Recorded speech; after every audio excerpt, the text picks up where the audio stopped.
Hello, I am back. Yes, I know. I said I'd start getting these out more regularly and on time. Unfortunately, once again, real life continues to hound me. So, sorry about that, guys.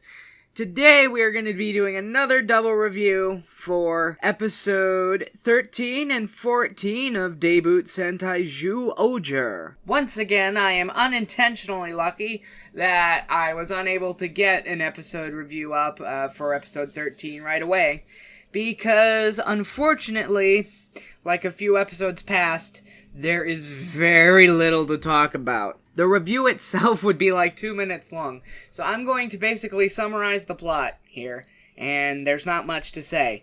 The group puts out wanted posters for the Eagle Man. I think they gave him a name, and he may even have one for his human disguise, but I have no idea. This random woman comes to them and says, "Hey, I found the Eagle Man while hiking with my group. He's made camp at this mountain that has a distinct landmark. It looks like an axe. I mean, really looks like an axe. Like, it's totally not something you guys will need later in the episode." And so they're all like, "Thank you, and we'll go up to look for the Birdman with you." And Leo crushes on her. He crushes on her throughout the entire episode, and is really, really creepy towards her, which is kind of hard to watch, because I know the actor's trying, but it really comes off as, I guess, I feel old referencing this, but like Helga from Hey Arnold when she was alone dreaming about Arnold. And then the monster of the week sets up traps in the forest, which don't really do all that much in terms of everything. And he has like this giant drill that will drill through this mountain, which will pollute the earth and cover it in darkness. I don't really remember. He fails because the Rangers stop him. And basically all the traps amount to is Leo getting mad because the love interest, I don't really know what to call her, almost got hurt, and he's like, "Okay, I've got to defeat this monster." And he defeats the monster. Well, he tries to fight the monster. He gets knocked off, and Yamato meets back with him, and he's like, "You know how I got up here so fast, Leo? Because you were so mad at this monster, you, got through every trap." And when Leo even tries to fight the monster the first time, he's got a bear trap around his foot. And I should mention, just because, once again, it kind of went nowhere, there was this supposed rivalry, at least from Leo's perspective, with Yamato, because see, guys, this shows you how much I really didn't care for this episode. The lady who brought them up there, I don't remember her name. I'm not sure if it was mentioned more than once. She seemed to have a crush on Yamato, and Leo's like, "No, you should be crushing on me, because I like you for some reason." And then, so he tries all this and tries to, kind of talk her into loving him. And that's how this whole thing where he gets mad and tries to prove himself comes from. But in the end, he and Yamato, do a tandem thing and defeat the monster. And it's all very boring. The fight between the monster and the Rangers wasn't that good. And you want to know what the payoff for this love triangle thing is? The lady says, "No, I don't love Yamato. I find him funny because he reminds me of my pet pigeon." Yeah, pet pigeon. I have absolutely no clue what that is, and they even, show a picture of her pigeon, and it doesn't, Yamato doesn't look like her pigeon. So, I guess the joke is because he's an eagle and not a pigeon, har har har, funny. And then Yamato gets embarrassed and curls up in a really weird way, and she's like, "Oh, that looks looks even more like my pigeon, and that's it. That's literally it, guys. There's nothing to this episode. It was a complete filler. Honestly, the episode I did with Quenspy, where Tusk works at a bookshop, was more entertaining, really. Now on to episode 15. Okay, this one I'm going to be a little more point by point instead of overall summary. While shopping, Aimu tries to buy a cake. She meets this guy who also wants that cake. However, he lets her buy it first, since she did say she wanted it first. So she does buy it, but then 3 seconds later, she's like, I guess he really wanted it. Like, he genuinely seemed, interested in it. So she runs out and tries to give him the cake, and then she finds out he has a little sister in a wheelchair, and he was actually buying the cake for her, since it's apparently her favorite cake.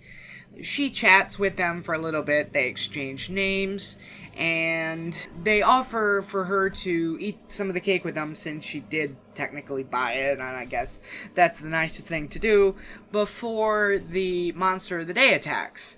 Now, apparently, the guy from the first episode, the monster, was another commander, one of the higher-ups, Jagged. His, I guess, trainees, underlings, people, find the ship, or whatever it is that the bad guys hang out in, and they're like, we want to take his place as the third commander, and Genis is like, okay, show me what you can do, and one of the trainees is like, okay, well, I have a sneak ability, so I'm gonna go down and steal some money, and then give it to you, and you'll be, like, happy, and then he does exactly that. He steals some money from a bank, and then he goes to Master Genius, is like, here, I did it! And Master Genius is like, seriously? What the heck am I gonna do with human money? That's weak sauce. So he's like, why don't you steal some rare jewels or something? Something with a little more oomph to it. So the monster goes down and has no idea what to do. Even Naria, the secretary, I have no idea what she is, says, hey, you have this stealth ability, why don't you use it? And he's like, I do have this stealth ability, but it drains me to use it. And she's like, who cares, get going. So after the monster battle, Aimu and the guy of the week, I can't remember his name, they're hanging out together outside of his sister's hospital. And she asks, how is your sister doing? She seemed happy. Is she going to get out soon?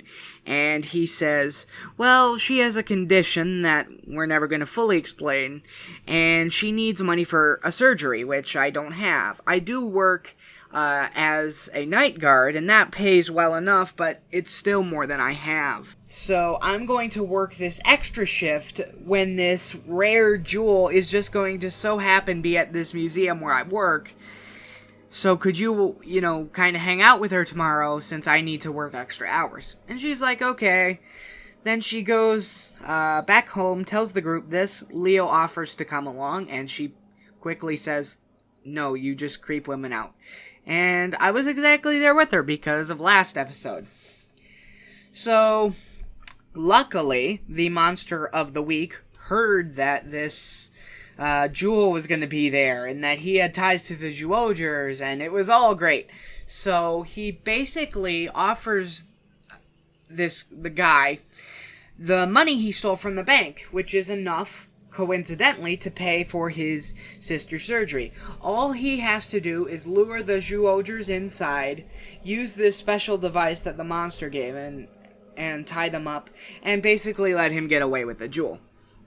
He does this because, my sister has an undefined, possibly terminal illness that I need to take care of. Then basically Aimu kind of confronts him once the plan has been revealed. She's like, what are you doing? And he's like, I'm saving my sister. And she's like, this is not what your sister would want. She thinks you're a good brother because you work all the time trying to make her healthy and blah, blah, blah. So he lets them go and they fight the monster, defeat him pretty easily. And then they go into giant robo mode. They fight him for a little bit, and Oh no, I stupidly forgot to mention, during the fight with the Monster of the Week, in the last episode, they took the giant axe, rock formation thing, and lo and behold, it turned out to be a bear cube, and it turned into an axe. I honestly, just forgot to mention that because, honestly, they grabbed the axe, were like, oh cool, a bear, how are there other cubes, type thing like they usually do, and then they used the final attack and it was over. Like, there wasn't even multiple swings of the axe. So, sorry guys. They bring the axe to this other monster, the one from episode 15, and destroy the monster.